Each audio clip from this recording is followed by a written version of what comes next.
심리도 전망도 박살이 났다. 심각한 실상을 공개한다. 한번 보실래요? 경제에서 가장 중요한 게 심리입니다. 근데 그 심리가 무너지잖아요. 그러면 소비를 안 합니다. 소비를 안 하잖아요. 그러면 생산이 줄어듭니다. 생산이 줄어들면 고용을 덜 하고요. 그러면 악순환이 됩니다. 경제의 악순환. 그래서 기업의 경기 전망도 굉장히 나빠지는 겁니다. 보실래요? 이거 한번 보십시오. 소비자 심리 지수입니다. 한국은행이 발표하거든요. 2024년 12월에 88.2까지 떨어지더니요. 1월에는 91.1로 좀 좋아지기는 했습니다. 2월에도 95.2로 좋아는 졌습니다. 그렇지만 기준선이 100이에요. 100보다 한참 아래죠. 게다가 12월, 1월, 2월까지 아래잖아요. 그러면 여러분 심리가 나빠졌다는 뜻이니까 소비를 하겠습니까? 돈 안 씁니다. 코로나 팬데믹 때 2020년 4월에 70.8까지 떨어진 적도 있고요. 2022년 7월에 86까지 떨어진 적도 있습니다. 11월에도 86.6이요. 이때는요.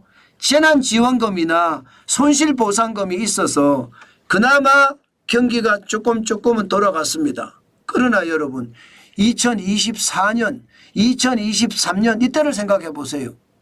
2023년은 7월에 소비자 심리지수가 103.4까지도 올라갔습니다. 2024년에 7월에 103.7까지도 올라갔고요. 그런데 여러분 소매 판매는 어떻게 됐나요? 마이너스죠. 계속 마이너스였어요. 그만큼 굉장히 어려웠다는 뜻이에요. 심리가 나빠져서 소매 판매가 완전히 무너졌다는 이야기거든요. 실제 보시면 2024년을 기준으로 봤을 때 전국에서 소매 판매 지수가 2.2% 떨어졌거든요. 마이너스 2.2%입니다. 그러다 보니까 서울부터 제주까지 전국에서 말입니다. 세상에 이런 일은 한 번도 없었습니다. 모두가 소매 판매 지수가 마이너스입니다. 서울도 마이너스 4.4%, 경기는 마이너스 5.7%, 대구도 마이너스 3.7%고요. 광주도 마이너스 2.6%, 제주는 마이너스 2.6%까지 떨어졌습니다. 전국이 돈을 안 씁니다. 돈을 안 쓰니까 여러분 기업이 어떻게 될까요? 기업은요. 결국 소비가 줄어드니까 기업의 생산을 줄일 수밖에 없다고 했잖아요. 기업 경기 실사지수라는 게 기업이 어떻게 움직이는지 거기에 대한 경기 전망을 나타내주는 지표거든요. 나쁩니다. 2024년 1월에 84.6까지 떨어졌거든요. 2월에 87.0이에요. 3월에 90.3입니다. 앞으로 경기가 이게 100이 기준인데 100보다 높으면 경기가 좋아진다는 이야기잖아요. 그런데 지금 확 떨어졌어요. 36개월째 기준선이 100인데 36개월이면 3년이잖아요.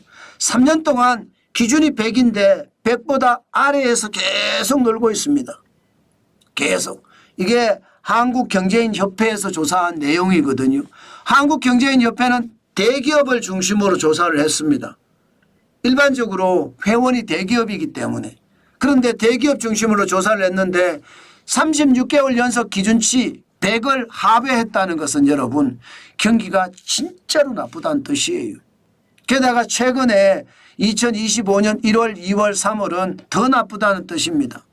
그만큼 소매 판매가 일어나지 않으니까 기업의 경기가 꼬꾸라졌다 이렇게 얘기해도 틀리는 말이 아니라는 뜻입니다. 그만큼 힘듭니다. 문제는 앞으로잖아요.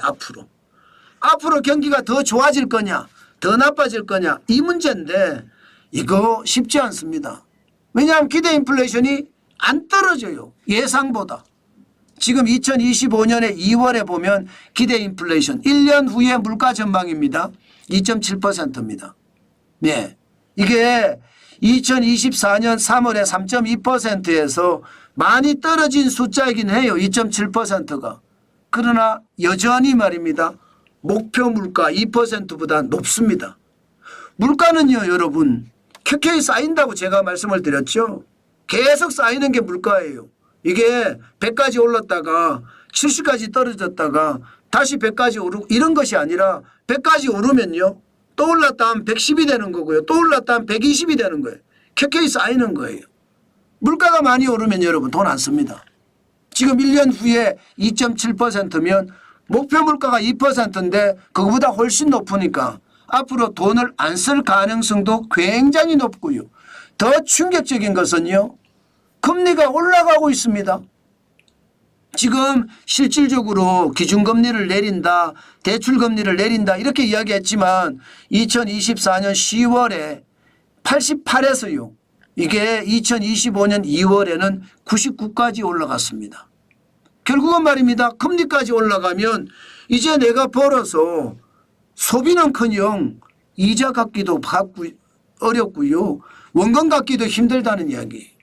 그렇게 생각을 하면 여러분 시장에 저는 앞으로도 더 어려워지는 그런 양태가 되지 않겠느냐 저는 그렇게 생각을 합니다. 결국 말입니다. 시장 전체적으로 좀 어렵다는 거 현실적으로 나타난다 이런 얘기입니다. 여러분 경제가 제가 좋아지기가 당분간 어렵다고 말씀을 드렸는데 그게 현실이라는 거 오늘 또 한 번 여러분들에게 강조해 드립니다. 그만큼 말입니다. 경제가 좋지는 않습니다. 지표가 좋으면 제가 여러분들에게 좋다 그렇게 말씀을 드리겠지만 지표가 좋지 않아요. 그러니까 경제 자체는 앞으로도 저성장의 어떤 깊이가 더 깊어질 가능성도 있다는 것 다시 한번 강조해 드립니다. 그만큼 쉽지 않다는 뜻입니다.